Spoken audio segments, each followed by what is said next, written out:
Hi everyone, I'm Joanna Penn from thecreativepenn.com and today I'm back with Orna Ross. Hi Orna. Hi Joanna, hello everyone. So just a little introduction. Orna is a best-selling and award-winning author of historical and literary fiction, a poet and a non-fiction author of the Go Creative series. She's the founder of the Alliance of Independent Authors and has been named one of the 100 most influential people in publishing by the Bookseller, the trade magazine of UK publishers. She's also my friend and creative mentor, and I'm thrilled to have her back on the show. So, Orna, this must be like your fourth time on the podcast.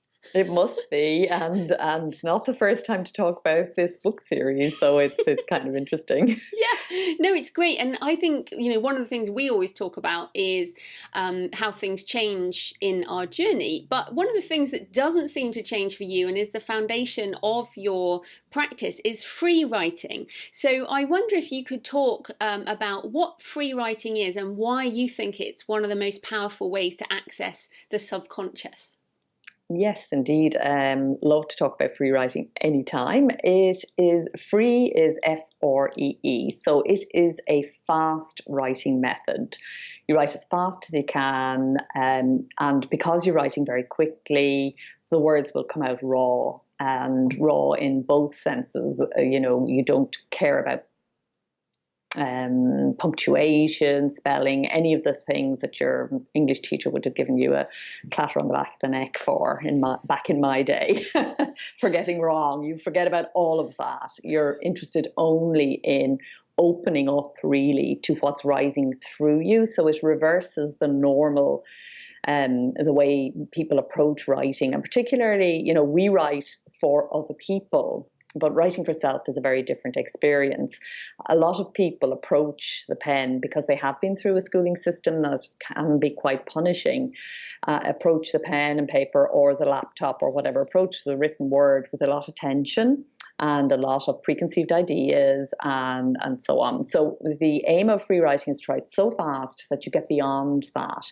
You get beyond what in the Go Creative series I call the con mind, which is the surface chattering mind, and open a channel for the subconscious to rise. So generally what happens in a session is you start off actually writing from the surface mind, and you're quite emotions will come out, whatever's bothering you at the time. But about halfway through, usually settle into a rhythm. You can see the writing often changes shape on the page, or if I'm watching people do it in a workshop scenario, I can see their bodies begin to kind of relax and the flow gets going, and that's what you're aiming for.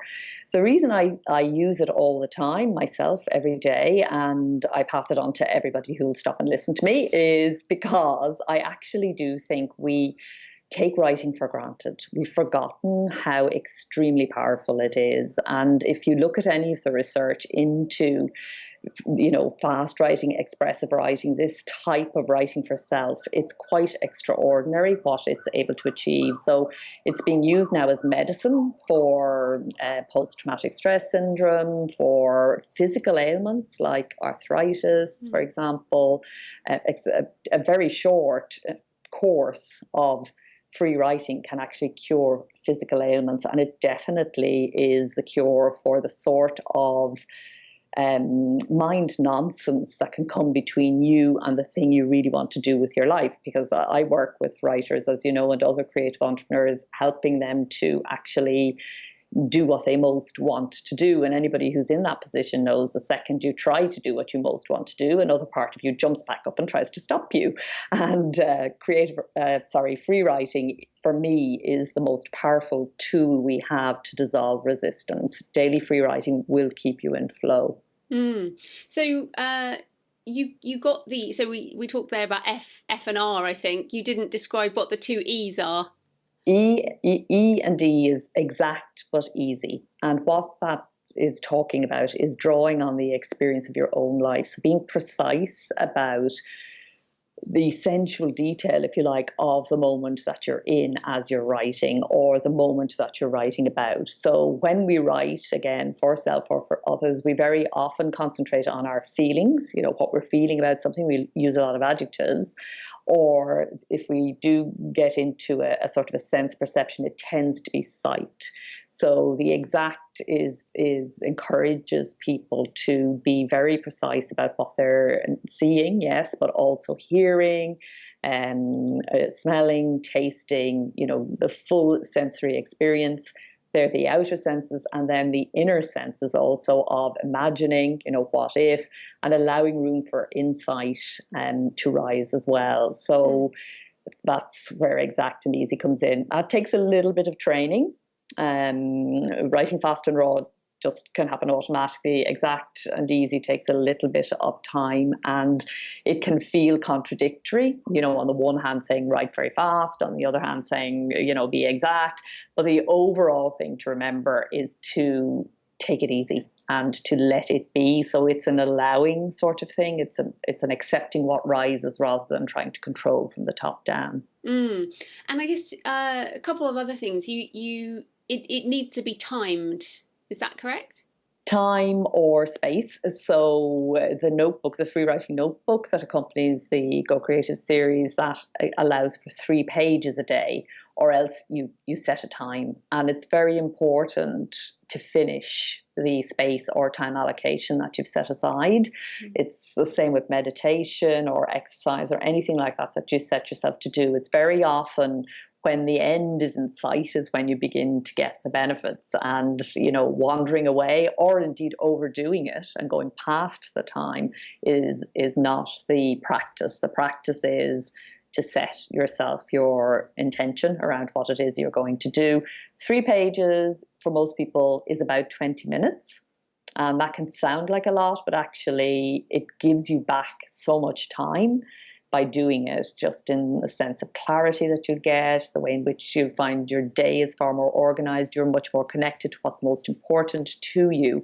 That 20 minutes actually gets you back hours and hours and whole lifetimes in some ways. And it's interesting because I guess, I see that as almost how I start writing fiction, as well as how I would start writing, well, anything, I guess, is and I think timed writing of any kind is the secret to being a writer, a successful writer, because if you can't sit down and write something, you're going to struggle. So it's interesting that the timing's important, but also the questions that you ask. So I don't do a daily practice like that. And some people, maybe it doesn't suit them daily, but I do a kind of sporadic when I need to answer a question. So I think the sort of what do you really want to do with your life is one example of an interesting question. But what are some of the questions that people could be asking themselves if they want to try free writing? How do they spark that first sentence? Because that can sometimes be the hardest thing. Oh yes, the blank page. Well, there are lots and lots of exercises in the free writing book, which is part of the series, but it really very much depends on what you want to do with it. So I do encourage people to just turn up to the page, to say go, and to see what arises. That's really quite scary, but when you do it, you realize that your mind is always producing thoughts. Just like your lungs are always producing breath, your mind produces thoughts. It cannot help but do that. So if you do find it scary and you find that you can actually write, I can't think what to write, I can't think what to write, I can't think what to write, until actually a coherent thought rises. So that's what we would call free writing. And then there's what you're talking about there, which would be focused free writing, where you'd concentrate in on something specific. So as we're talking a lot to your audience is largely writers who are going to be listening to this, you could bring your latest creative challenge in your book. So, your character's not doing what they want to do, or you want to get to know your character better. A great exercise for developing character is to actually, imaginatively stretch your character out on a sofa, and you are a psychoanalyst and you ask the questions and you just take dictation from your character and write it down. That can be a really great way of getting to know them in ways that are, kind of deep and meaningful and useful. But honestly, you can use it for anything in your life. So if you have any issue that's driving you crazy, bring it to the free writing notebook. The wonderful thing about the notebook is that you can't, if you're going to a therapist or somebody else, a healer or somebody for help, their energy comes in as well. And it's very much about the relationship with them and so on. And sometimes you can be pushed more than you're comfortable with or not brought on as fast. The notebook meets you where you are and you can't pass yourself out. It's a very safe place. So really and truly, you can bring anything you want to it, whatever you want to focus on that day. And because I've been to several of your workshops, we've obviously done workshops together, and one of the exercises that I found very powerful and many people do kind of struggle with, and then they're like, this was the best thing I've ever done, even though they struggle with it, is the letter to money. And what I think is important to kind of stress with your creative process and the Go Creative series is that money and a side that many authors struggle with is actually part of what you're talking about, how to create anything that also includes money and wealth. So talk about the letter to money. What is it? And if people were going to do it, what would they do? And what are the common issues that you see coming up out of that exercise? Yes, it's always a powerful one. And you're absolutely right. Money is key to this whole series. It turns up all over the place. There is a book just devoted to the relationship with money called Creating Money, Creating Meaning.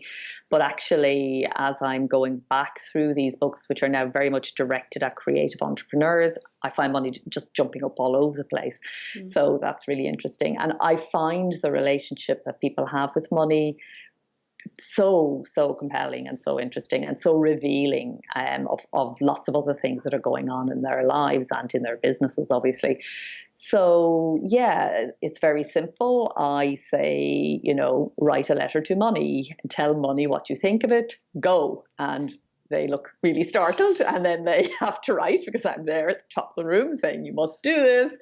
And so they write to money, and very often it starts in quite a negative place or sad for some people, or there might be anger, but quite strong emotions arise in this letter. And then, of course, there's the second part. We go through various things in the day, but later on, depending on how long the workshop is, one of the last things I will do is actually ask them then to dictate a letter from money to them.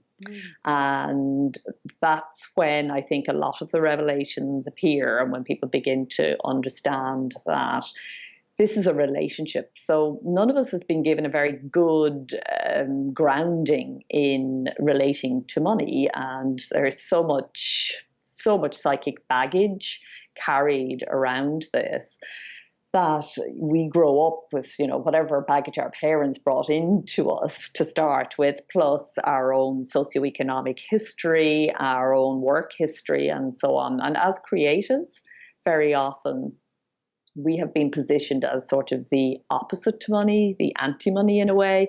We're creative and spiritual and, in our garret and removed from all that, and money is grubby and over there. And this is one of the great myths, and it is so damaging. And it has been so damaging to creatives, to women, to everybody who, is in a sense considered not to be part of the worldly world, but, which is the vast majority of people. It's crazy. So it's one of my missions to actually try and get people into positive connection and positive relationship with money, because I say how you do money is how you do life. And that is because money is empty. It's just energy. It's just a symbol of your exchange with the world. Essentially, you offer out something, somebody gives you money, or you hand over money and somebody gives you something back in exchange for that. But because it's empty and purely symbolic, it carries an awful lot of emotional resonance, and that can be negative, but it can just as easily be positive.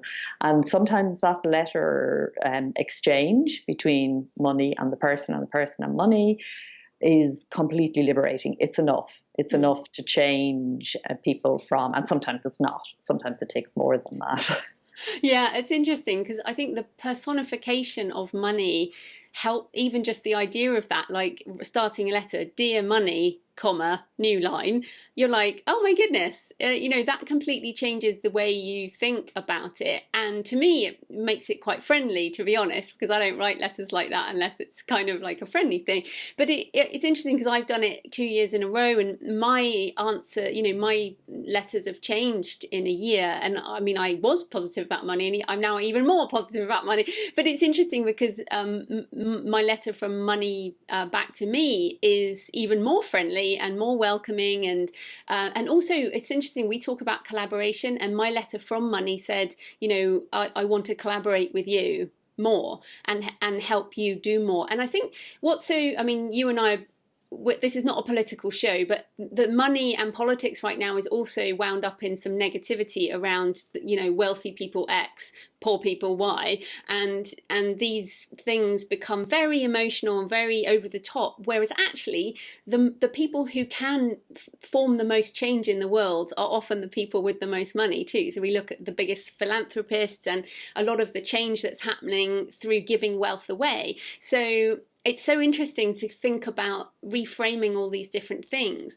So why do creatives have such an issue with this, and how can they get over it? I honestly do think it's because it's a taught thing. I blame the romantics, the romantic movement, because up to there was a much more workmanlike sort of understanding of the creative, the artisan, the craftsperson. It was a group of people who got on with it and did what they did. And then there was the Romantic movement, which enshrined, this idea of God in nature and the genius, the creative genius. So many myths that are so difficult for creatives to get over, and indeed fell a lot of people so that they never get over it, were born at that time. And we were all brought up in that and kind of saturated in it. And people love the idea that they love to polarize things anyway. It makes everything very simple. If that's over there and that's over there, but it's not like that at all. It's an intimate relationship, and everything is a relationship, and everything is interconnected. And now that we have an understanding of life, through quantum physics and through the internet and through all sorts of other things, where we understand the importance of collaboration and interconnection. I was reading yesterday or the day before for an article that I'm doing about the birth of human creativity, and they reckon it is now very much, the evidence really does. It's been thought about for a while, but the evidence is just mounting and mounting, that it actually emerged at a time where for the first time there were a lot of human beings in interrelationship, and language again is key. So they gave a task to children, chimps, and another primate, I can't remember which type, and set them a task. And they found that the children were able to do the task. The primates were not able to do the task, and the reason was collaboration, connection, talking about it, helping each other, encouraging each other, showing each other how it's done, exactly what we do in Ally and all the other creative groups that are forming on the internet at the moment. And that's why we're in the middle of such a creative flowering. So I think, to go back to, I haven't forgotten your question, to go back to the question you actually asked, we've got to take this in, and we have to transform our thinking. And free writing is actually a brilliant way to do that. But so is listening to the people who are actually creating, and the people who are producing are people who have let these myths go. They've dissolved them for themselves. They've felt the fear and done it anyway. They've chosen themselves to put themselves forward. They're doing the work. They're making it happen. They're not waiting for permission.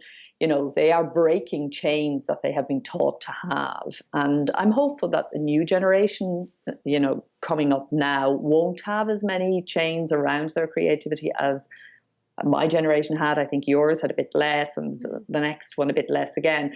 But there will always be psychic chains. It's part of being a human being, and the creative's job is always to dissolve those as much as possible. So be gone, silly myths that get in our way. And, you know, we have to start there. Nobody can do that for you. And until you do that, you don't really get going.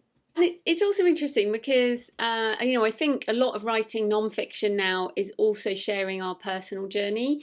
You know, it can't just be prescriptive anymore. So we have to share our own writing. And I certainly share some of my free writing, my journals in my nonfiction books. And it's often those parts that really help people. So I wondered about you, because you and I have been talking about this Go Creative series for, it must be like 3 years. And you've been 5 maybe. And even before you know, you've been working in this industry a long time. You're also Irish, which has a very protected view of literature and a lot of grants. So there is quite a poverty mindset around stuff in Ireland with literature. And you're a poet, which has this history of poverty. Although again, the Instagram poets now, like Rupi Kaur and people, are doing very, very well. So how has your own journey been reflected in this Go Creative series? And has there been a sort of big shift in you over this time?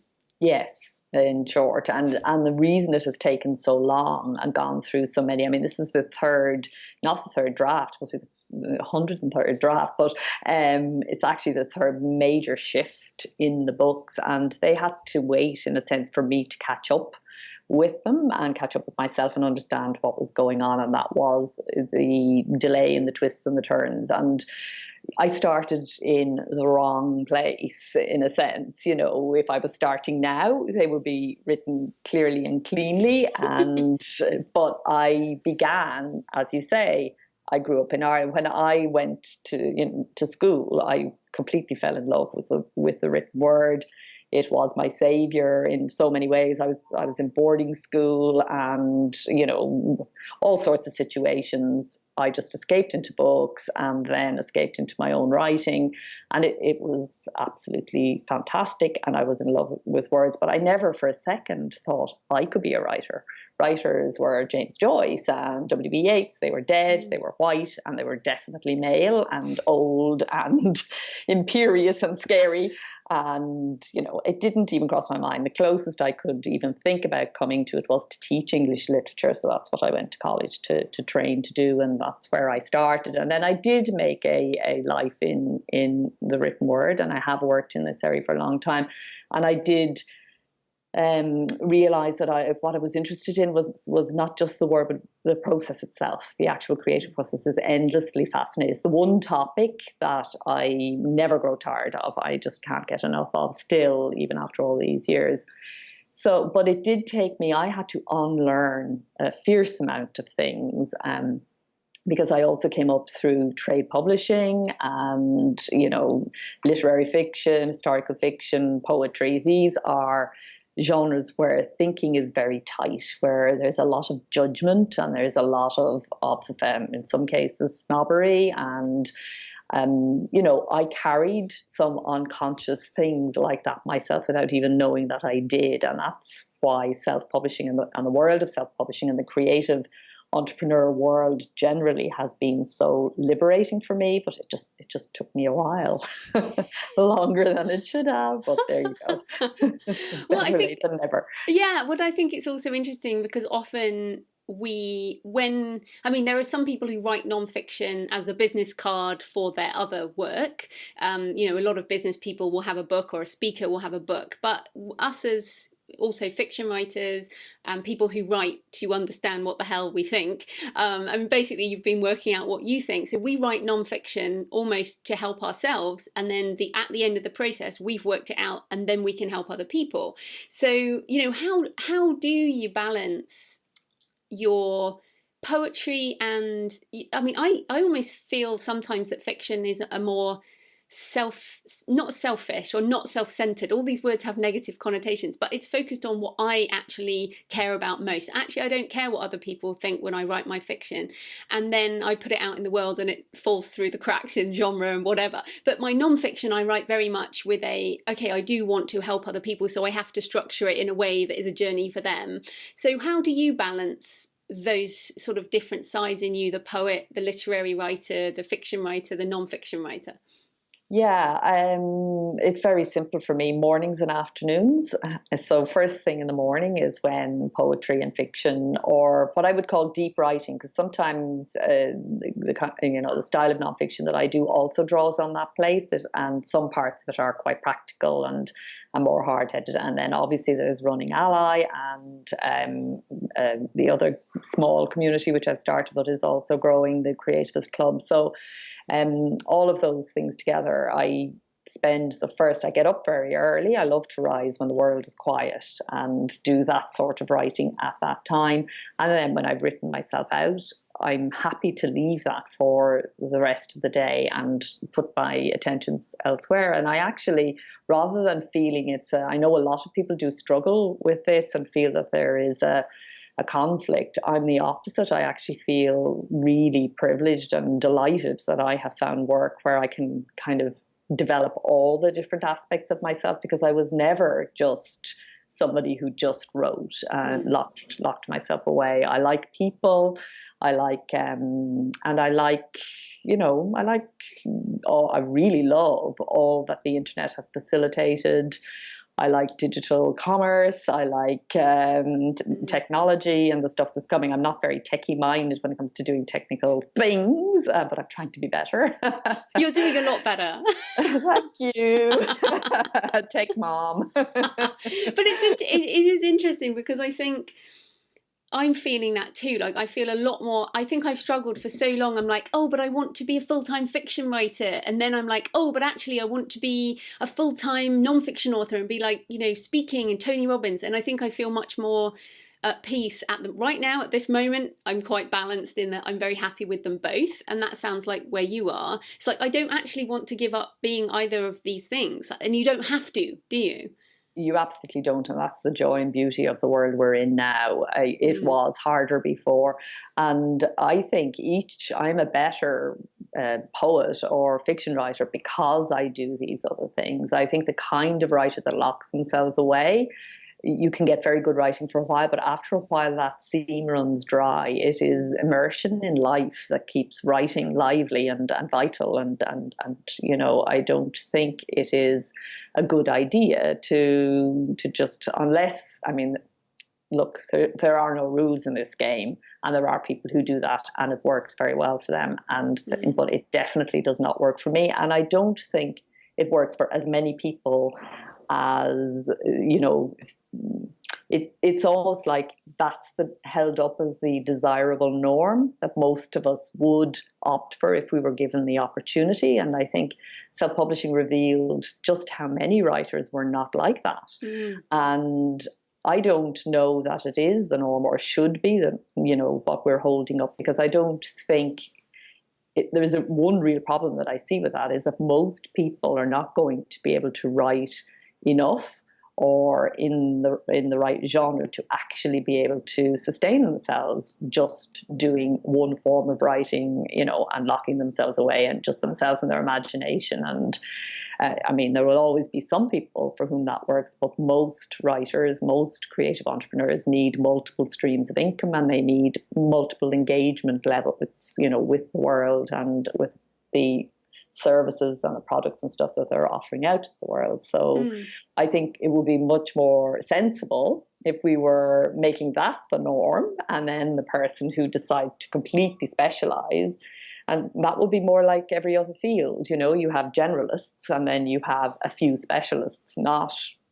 everybody's trying to be a specialist. I think also, we talk about generational shift. I talk about it on the podcast, you talk about it, and you have millennial kids as well, which I think and they're doing amazing things. And what they say now is that, the boomers certainly, and then your generation, my generation, many people had one career, and that was actually the norm. Whereas the millennials, and like what we're seeing with indie, is people don't just have one career anymore. They may do lots of different jobs. They, might do this and that, or this, then that, and they might move. And so I almost think it's a cultural generational shift anyway, that we don't have one specialism. We actually have these different roles and hats and jobs and streams of income. I completely agree. And to me, that is also a sign that we are in the creative age, because actually, if you look at the back of lots of authors, when they do the little bio on the back of the book, so many people say, I've been a barmaid and an aerobics instructor and a this and a that, I was down the mines and up, as a probation officer, and now I write fiction, So I think creatives have always done that. And now everybody, I really believe it's got to the point that you can no longer count on having a sim. Why anybody ever wanted that, I don't know. But, it is not actually, counting on that is not a very good career plan now. And the ability to change, to shift and turn is actually going to become a key skill. And these are creative skills that are popping up and needed now all over the place, as you say, no matter what you're in. So yeah, it's really interesting times. Yeah, and in fact, I'm happily child free, but my sisters have kids and my cousins, and I'm an auntie and a godmother and everything. And when they ask me about their kids and being creative or what they should be learning because of the shifts, the biggest thing I say is they should just be creative. Anything they're interested in, just encourage them to do creative projects. The only thing that will continue is the ability to react in a creative way and do projects and learn. I think the excitement in learning new things is so important, because technology does change, right? And I think people who are stuck in an old way will get left behind with that. So if as long as kids, and also older kids like us, we have to keep being focused on creativity and learning. They're probably the only two skills that are important.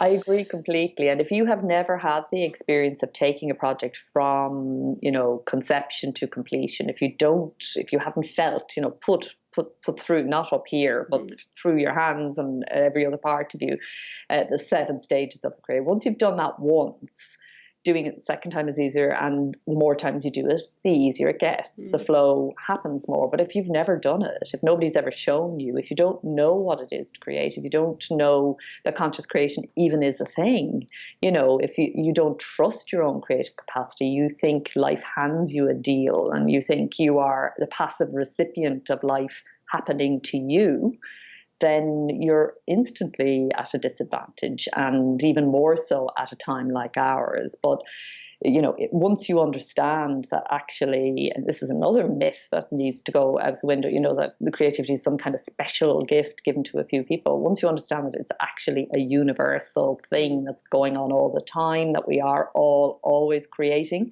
either consciously or unconsciously, that we're offering everything out, receiving everything back, and that we actually can not completely control, but we certainly can shape our experience of our own life force moving through us. Well, that's huge. The difference between somebody who understands that about themselves and somebody who doesn't is the difference between being empowered and being disempowered.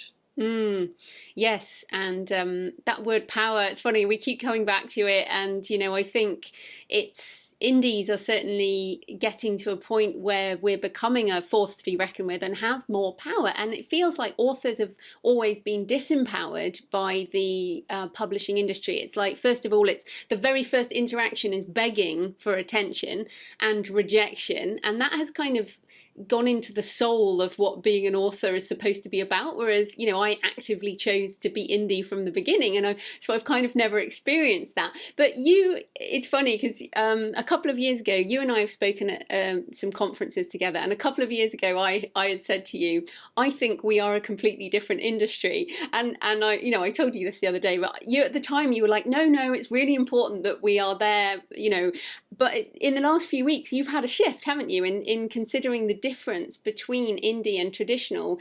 What has that shift been?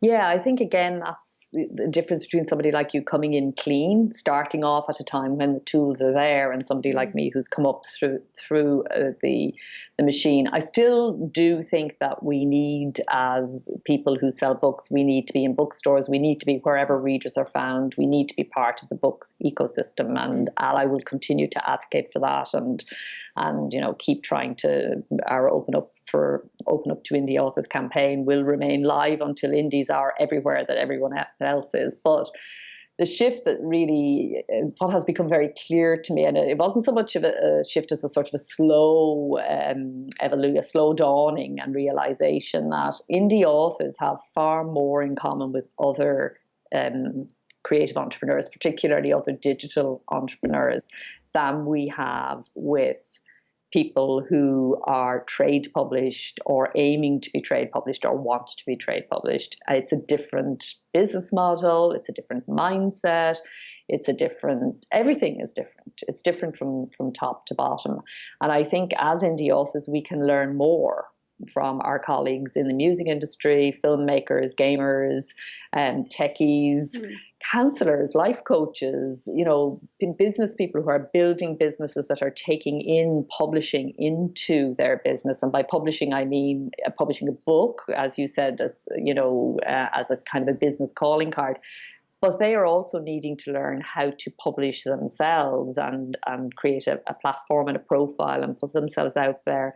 These are all skills that should come easier to us as writers. We should have the advantage there.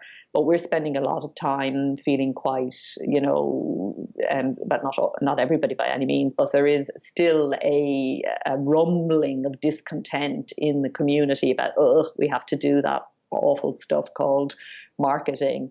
While we'd really rather be doing that lovely stuff called writing. And that sort of duality, I think, is another form of disempowerment. And, we say that the publishing industry disempowered writers, and that is not untrue. That is definitely, it did happen. But writers disempowered themselves, went into, business conversations with publishers on their knees and said, yes, I'll sign anything. Yeah. I don't need any money. Just, I am so grateful that you like me, that kind of thing. And even back then, when there was no other option, I always found that hard to take, because it is business. The second you're not in the writing space, and perhaps even while you are in the writing space, it's not something to think about. But certainly when you're talking to somebody about a business transaction, they're going to make money from your intellectual property. You owe it to yourself and you owe it to other writers not to disempower yourself before you even get started. So I think the equivalent of that in the indie space is, I don't want to market my books. I just want to write them. And I think it's about a mindset shift and the kind of language that we use around that. We need to change that, because the person who makes that decision, because that is a choice. If you're going to make that choice, you're actually choosing not to succeed. You're choosing probably not. I mean, there may be a miracle comes in your window and you might, but chances are you're actually choosing not to have readers, not to have an influence, not to make an impact, and not to see your book sell. So you have to start there. And if you don't like the word marketing, then call it something else. I don't like the word marketing. I rarely use it. I talk about reaching readers. I talk about increasing influence, because I'm more comfortable with those terms. So find terms that you're comfortable with, but also realize that as a writer, you have set out to kind of invade people's brains. You do in a good way. In a good way, in a positive way, I hope, and all of that. But that's in you. You do want that. You do actually want that power. So don't let that want kind of frighten you. Follow it through to its logical conclusion, which is called success. Yeah, so powerful words there, and also a police siren, because Orna's recording in central London. So we live in the world as well as in our heads. Absolutely. So important. So we're pretty much out of time, but what I'd love you to do is, because there are a lot of books in the Go Creative series, I wonder if you could just give us an idea of the ecosystem, the different topics that you're covering, so that people get an idea of what these books are and where they're going. Yes, I mean, there are a lot of books, but they're short, and I thought it was better to have a number of short books than to have one great big tome. The first three, the first one is about going creative. So we use the word go creative because it's something you do. It's an activity. It's not another intellectual pursuit. It's actually, and all the different ways in which one goes creative. So that is essentially about establishing yourself as a creative person, understanding the hallmarks of creativity, the principles, practices, a sort of a general overview for the first book. The second book then is called How to Create Anything, and it presents the creative process from start to finish and just talks about the different phases of that process, which if you're making something small is not relevant, but as soon as you're making something that is a challenge like an iBook series, it kind of helps to know what stage you're at, because different stages and phases of the process require different skills and different approaches. So that's that one. The third one then is about creative success, about the psychology of what we were talking about there earlier, the psychology of creative success, what it looks like, how it feels, and how to succeed essentially. And then the next three are practice books. One for body, one for mind, one for spirit. So there's a free writing book, which is the practice we discussed here today. There's a body practice called effortless exercise, which includes things like yoga and chi running, and essentially any exercise that doesn't have a goal. It's not about sport, it's not about winning, it's not about games. It's done for its own sake. And I think that is the kind of exercise, in my experience, that most creatives actually have an affinity for. They don't tend to like the world of sport or whatever. So there is a thing of personal bests that happens. But anyway, that's exercise. And the third one then is a meditation specifically around cultivating creativity, inspiration, and so on. So that's 3 practice books. And then the others are application of the process to specific things. So the money one is number 7. There's a few workbooks as well, and there is an introductory book, which is a compendium, which is very much about cultivating the create state and what that create state is, getting into flow, a general sort of overview of that from a very personal sort of perspective, with some poetry in it and fiction extracts and things as well. And that's it. So, it took a while, but there's a lot in it. That's it. And I know how long this has taken you. Like you said, it's probably been your journey since you were at school, really. Possibly, actually. Yes, I guess so. It does. It sums up a lifetime's philosophy, and, it answers everything for me. There is nothing, I don't have any life questions left. The universe will bring you more. It's just, but you just live it now, I can always, the creative way as an approach for me is the answer to so many questions that I had as a young person. So yeah, but I just also I just tying it back to the personal again, you mentioned philosophy, and these aren't philosophy books because you've lived this. I mean, you have been quite open about going through cancer, you've had some issues with family health, and so you've used this process to get through the darkest times in your life. Absolutely, definitely. And I do talk about that in these books, and the way in which having that creative way gave me the strength and resilience that had I tried to approach it from the more conventional perspective and the way you're told to manage these things, it wouldn't have worked.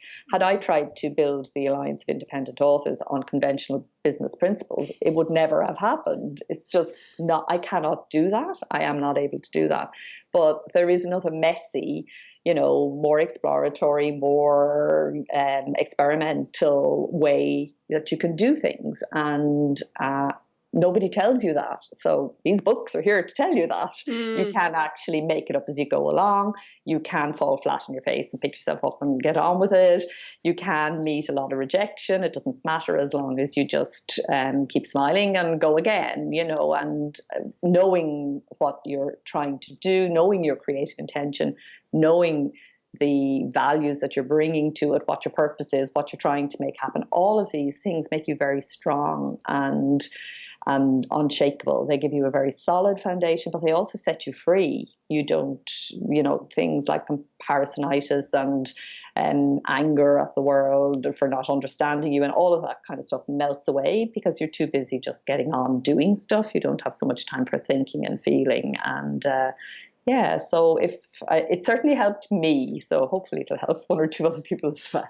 Yeah, it's fantastic because I mean, I'm the creator of Penn, that's my website, and I want to write a book on creativity at some point, but it's a bit like what you're saying. It's such a big topic that I feel like it might take me another 10 years to write that book as well. It's funny. It's such a big topic, and what I realized, what finally clicked for me, and really only very recently, was that it is. You have to find your lens through which you look at it must be very small indeed. And if you go small enough, you can kind of take it all in. But if you're trying to catch hold of the whole thing, it's like trying to grasp water. It just runs away. You can't actually hold it. So for me, understanding that actually the people I wanted to talk to were creative entrepreneurs, and what I wanted to talk to them about was money and running a successful creative entrepreneurial business and how that feeds into everything in their lives. Once I had that lens, everything started to fall into place. It was all there, but I just couldn't see it. When I was thinking of creativity in more spiritual terms or more, I was widening it out and applying it to everything in life, which you can do that, but don't try to write about it. It's too hard. It really is, and it becomes very kind of fuzzy wuzzy, and it just didn't have the roots that it now has. So yeah, fantastic. So I'm really looking forward to all the books. I've been with you on part of this journey, so I'm definitely looking forward to it. So where can people find you and the books online, and all your books, everything you do? everything I do.